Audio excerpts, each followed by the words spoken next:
Mga tol, ngayong hapon, steak ang pulutan natin galing sa The Perfect Rib Eye PH. Kasama tong kumpare ko, dalawa kaming bumakbak nito tropa, kaya di na natin patatagalin tong trip na to. Simulan na natin sa pagbabalat at pagsisibak nitong patatas. Rekta lagay na dito sa umukulong tubig, lagyan natin ng konting asin at konting mantika. Tapos dito naman tayo sa Baguio beans, tanggalin natin magkabilang dulo niya, tapos set aside. Tapos sibak naman tayo ngayon ng bawang. Tapos sunod na rin natin tong sibuyas, tapos set aside din. Ednis tayo ng kalan ngayon, lagay tayo ng butter, lagay tayo ng bawang, tapos kisa ng konti. Saka tayo maglagay ng dried thyme at dried rosemary. Lagyan na rin natin ng konting pamintang powder, tapos konting halo, tapos set aside na muna natin yan mga tol. Pakulo ulit tayo ng tubig, lagay tayo ng konting mantika, tapos lagay natin tong Baguio beans natin, tapos lagyan natin ng konting asin. Tapos dito naman sa kabila, malambot na tong mga patatas natin, hanguin na natin mga tol. Hanguin na rin natin itong mga Baguio beans natin. Okay na rin to. 30 seconds lang natin binalansya yan sa kumukulong tubig mga tropa. Dito naman tayo sa patatas natin. Durug-durugin natin yan. Gagawin nating mashed potato yan mga tol. Tapos yung tinunaw nating butter kanina na may mga herbs, sama na natin dito. Tapos saka tayo maglagay ng Nestle cream. Halu-haluin lang natin maigi yan. Nagdagdag lang din tayo dyan ng butter at Nestle cream para mas lalo siyang makrema. Tapos sinalo ko lang ng sagad yan. At ganyan lang kadali gumawa ng mabisang mashed potato. Ednis ulit tayo ng kalan at gisa na natin sa butter itong Baguio beans. Tinimplahan ko lang ng konting asin yan, tapos saka natin lagyan ng dried thyme and rosemary leaves. Saka ko hinalo-halo ng ganyan, tinostos ko pa ng konti para ganap na ganap. Set aside muna yan mga tol. Gawa naman tayo ng red wine sauce ngayon, lagay tayo ng olive oil, tapos gisa tayo ng bawang at sibuyas. Sangkutsahin natin ng konti, saka tayo maglagay ng dried rosemary and thyme leaves. Lagyan natin ng konting butter, tapos saka tayo maglagay ng red wine. Nung kumukulo na, lagay tayo ng dahon ng laurel, tapos lagay tayo ng ginawa kong beef stock. Haluin natin maigi tol, tapos alsin muna natin, palit natin tong wok. Saka natin ibalik, salain na lang natin yung mga shit niya. Saka natin dagdagan ng butter, tapos lagyan natin ng cornstarch slurry, pampalapot. At okay na tong mabisa nating red wine sauce. Salin na rin natin dito sa mangkok para ganap na. Yon mga tol, ito na yung steak natin. Salamat po sa The Perfect Rib Eye PH. Naka-seasoned na to ng salt, kaya hindi na natin kailangan lagyan pa ng asin. Ano naman kung gaano kakapal yan, no? Bisa yan. Buksan na rin natin itong isa. Yan, no? Talaga naman. Punasan muna natin ng paper towel mga tol.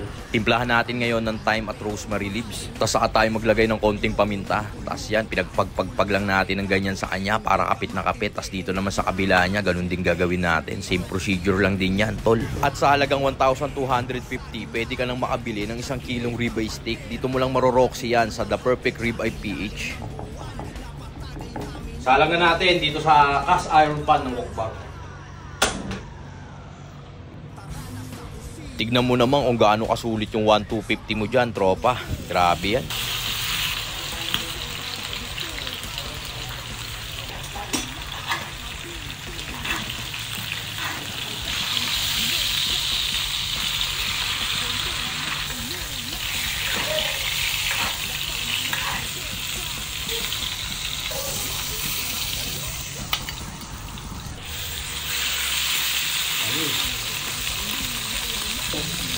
Sige.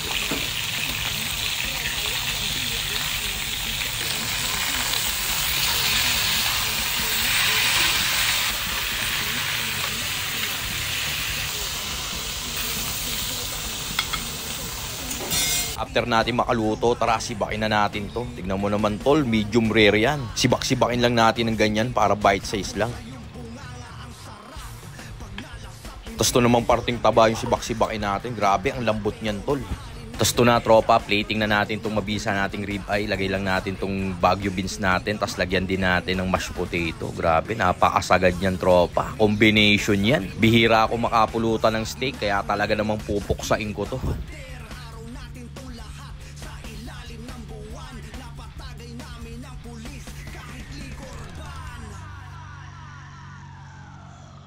Yun mga tol, ngayong hapon tapos na tayong magluto ng steak na pinadala sa atin ng The Perfect Rib Eye PH. Check nyo sa Facebook page nila, order na lang kayo mga tol. Siyempre, babanatan natin, red wine, dalawa kami ni Uncles. Yes man!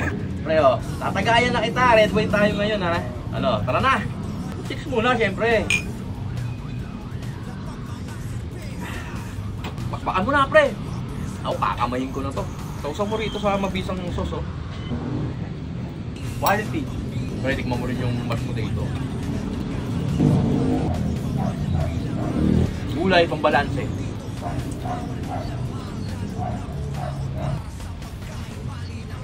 Ang lambot. Sarap. Okay din eh, no? Beans. Anti-gout yan, pre, ah. Ako nga rin. Konti lang, red wine naman to. Kakamihin ko na, mga tol. Kasawsaw natin dito. Red wine sauce. Ang lambot, mga tropa. Taki pa tayo, Papa Uncle. Paano mga tropa? I-enjoy lang namin to. Hanggang dito na lang. Peace!